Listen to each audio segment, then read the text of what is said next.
Form कर रहे हैं, आप एडमिनिस्ट्रेशन में थे, अभी पॉलिटिक्स की तरफ से पॉलिटिक्स की तरफ आ गए, कैसे देखते हैं इसको आप?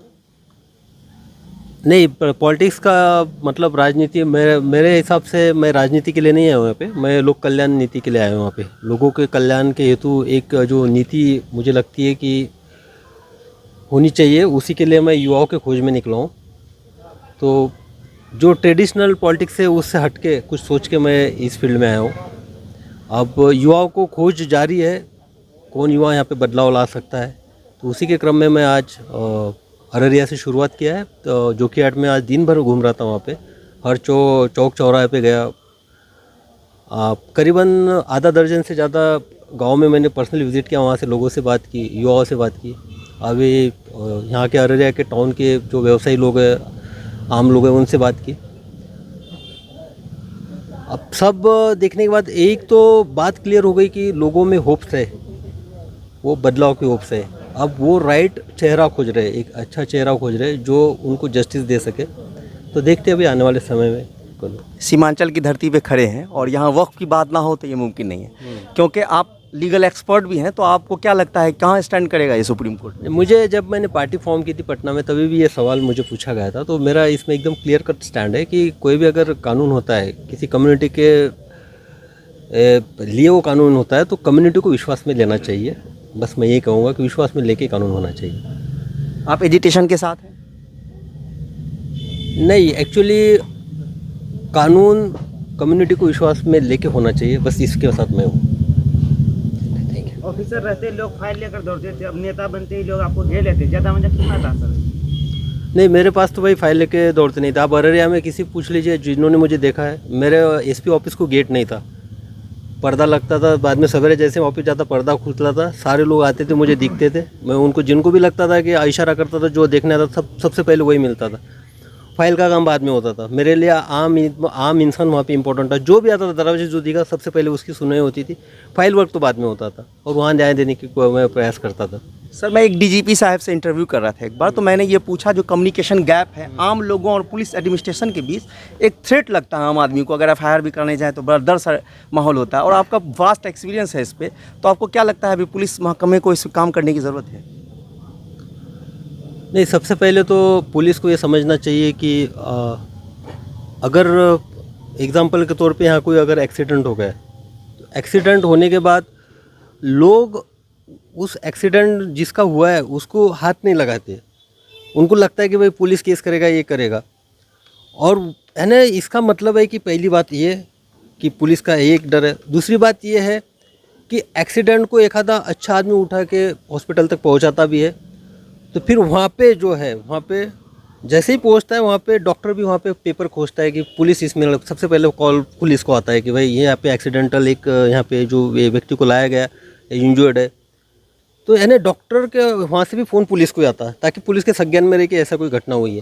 तो इस पर से ये समझ में आता है कि इमरजेंसी सर्विसेज में सबसे इम्पोर्टेंट जो है वो पुलिस का रोल है। और अगर जब इतना संवेदनशील आपका रोल है, तो इसमें आदमी को भी संवेदनशील होना चाहिए। तो मुझे लगता है जो संवेदनशीलता की कमी है, सेंसिटिविटी की कमी है, वही सबसे बड़ा रीज़न है जो पुलिस के बारे में फियर है और ये है। मेरा एक ही काम था और एक ही तरीका था लोगों का। जब भी मेरे सामने कोई आता था, कंप्लेंट लेके आता था, तो मैं सबसे पहले अपने आप को उसकी जगह रख के सोचता था कि ये अगर समस्या मुझे बता रहा है, अगर ये मैं इसके जगह होता तो इस समस्या का मुझ पे कितना असर होता, मुझे क्या दुख होता था, मुझे मेरे लिए ये समस्या कितनी बड़ी होती थी। तो उसके बाद मुझे जब मैं सोचने लगता तो लगता था नहीं ये समस्या बहुत बड़ी है, और उसी के अकॉर्डिंग मैं कार्रवाई करता था। एग्जाम्पल के तौर पे मैं हमेशा बोलता हूँ कि बौसी की एक लेडी आई थी जिसने दरवाजे से आई, वो मेरे गार्ड से मिली। गार्ड उसको कुछ हंस के बोला कि नहीं वहाँ रुक जाओ, तो हमने बुला लिया उसको, क्यों हंस रहे हो, क्यों उसको वहाँ ढकेल रहे हो, उसको आने दो। बोला कि सर वो बोलती है उसकी बकरी चोरी हो गई। तो बकरी चोरी हो गया, अब उसके लिए तो उपजीविका का साधन है। मैंने तो मेरा जो गार्ड था उसको तो सस्पेंड कर दिया था भी। मैंने बोला कि आपकी इसमें संवेदनशीलता नहीं।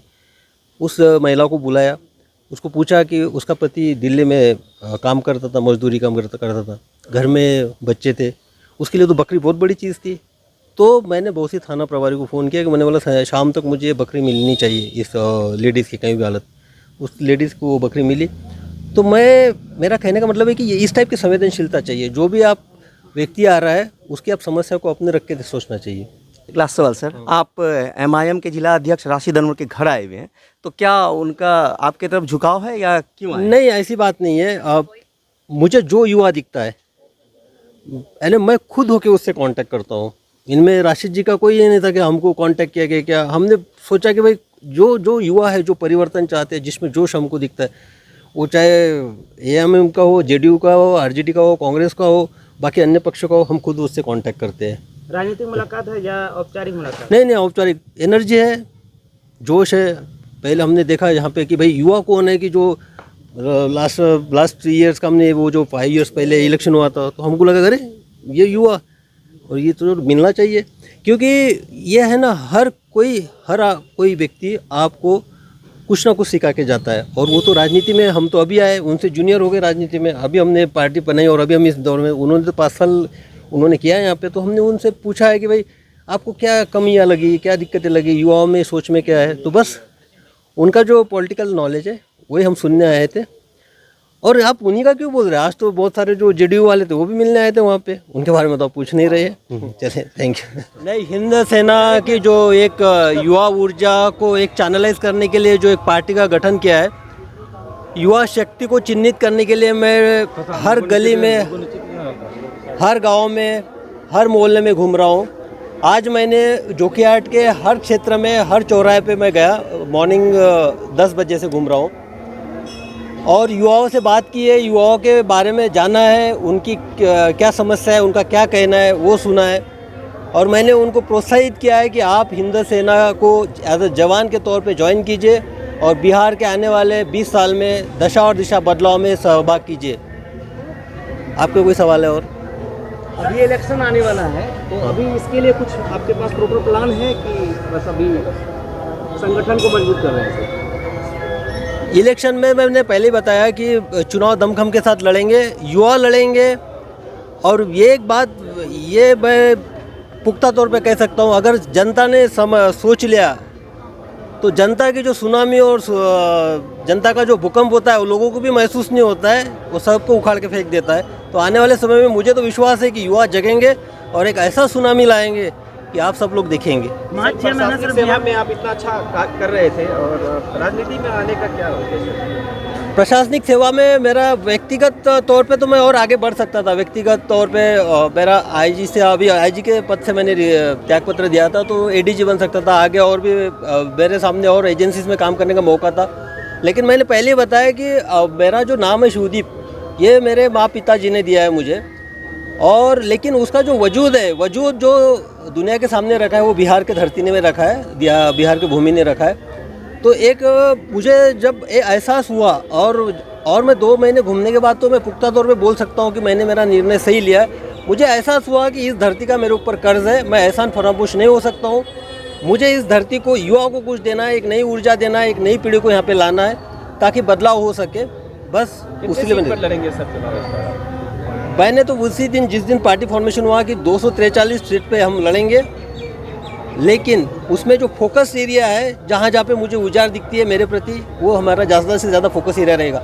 और मैं यहाँ बता देना चाहता हूँ कि मेरी शुरुआत जो आज मैंने अररिया से शुरू की और जोकीहाट से शुरू की, जो एक युवाओं को चिन्हित करने की, प्रचार करने की, प्रसार करने की, उनको पार्टी से जोड़ने की, तो उसके पीछे मकसद भी है कि मैंने यहाँ देखा है ये अररिया भूमि है, यहाँ पे क्रांति की अभी शुरुआत होगी। और मैंने महसूस किया था एसपी के तौर पे भी कि सही में यहाँ की युवाओं में क्रांतिकारी एक ज्वाला भड़क रही है। तो बस उसी को चैनलाइज करने निकला हूँ। मेरे विचार तो एकदम निष्पक्ष है। मेरे पार्टी का फाउंडेशन है वो 3 पिलर पे है, जो मेरा यूनिफॉर्म में भी था। पहला था कि इंसानियत यानी मानवता, मेरे इसमें कोई जाति धर्म, कोई कास्ट पॉलिटिक्स वगैरह नहीं है। दूसरी बात है कि न्याय में मैं बिलीव करता हूँ। आप लोगों ने भी देखा है यहाँ पे कि न्याय के लिए मैं किस हद तक गुजर जाता हूँ। दूसरा जो प्रिंसिपल है न्याय है, और तीसरा है मेरा सेवा, जो सबसे इम्पॉर्टेंट है। वो है इसलिए कि वो निस्वार्थ सेवा, निस्वार्थ होकर जो सेवा करेंगे। ये 3 फाउंडिंग प्रिंसिपल के साथ जो मेरे साथ जुड़ेगा वो पार्टी का मेंबर बनेगा।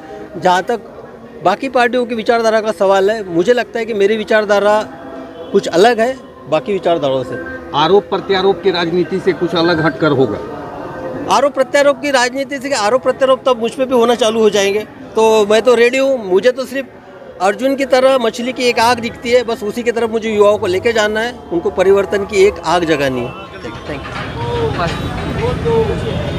आप लोग क्यों घूम रहे हैं?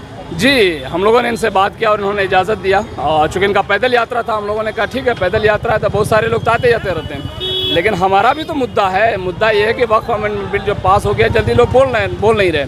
और राजनीतिक जो पार्टियां हैं, जब सेकुलर फोर्सेज या एंटी सेकुलर फोर्सेज है, वो तो अपने बैनर तले कोई प्रोटेस्ट कोई मार्च निकाल नहीं रहे हैं। हम लोगों ने इनसे कहा कि आपके साथ में हम लोग चलेंगे और ये अपना बैनर, बस सिर्फ कंडीशन ये था बैनर लेके चलेंगे। तो वही इसमें लिखा हुआ रिजेक्ट वक्फ अमेंडमेंट बिल, उसको लेके हम लोग चल रहे हैं। क्या आश्वासन दिए लॉन्डे जी? आश्वासन क्या, वो तो बहुत ज़्यादा कोई आश्वासन नहीं, लेकिन ये है कि साथ में चलने का पूरा ये था कि आप लोग साथ में चलते रहें। हम लोग साथ में चल रहे हैं और उनके साथ में चलेंगे आप लोग साथ? हम लोग उनके साथ पैदल यात्रा में अभी जो है बेसिकली ये जो मुद्दा है, इस मुद्दे को हम लोग उठाना चाह रहे हैं हर प्लेटफॉर्म से। आपने देखा कि यहाँ पे कैंडल मार्च भी निकाला था, उसके बाद फिर हम लोगों ने अलग अलग जगहों पे गया भी, तो कर रहे हैं इसको जो है। जी जी, रुक के बोल लीजिए एक किस मिनट। बात कर रहे हैं लॉन्डे जी के साथ? हाँ उनसे बात हो रही है और वो बोले कि हम लोग वक्फ बिल के खिलाफ है। आप भी इसका पार्टी में ज्वाइन कर रहे हैं? नहीं, पार्टी में तो अभी किसी में ज्वाइन नहीं किया। हम तो पार्टी बल्कि पार्टी छोड़ करके हम खुद ही सड़क पे और घूम रहे हैं और आंदोलन कर रहे हैं। लोगों ने ऐसा बोला भी है कि आपको जल्दीबाजी नहीं करनी है, काफी बिल्कुल। लोग ऐसा कह रहे हैं। नहीं, बिल्कुल बिल्कुल जल्दीबाजी करने की ज़रूरत है और यहाँ आंदोलन करने की ज़रूरत है। वही सड़क की लड़ाई अब सदन तक लड़ी जाएगी।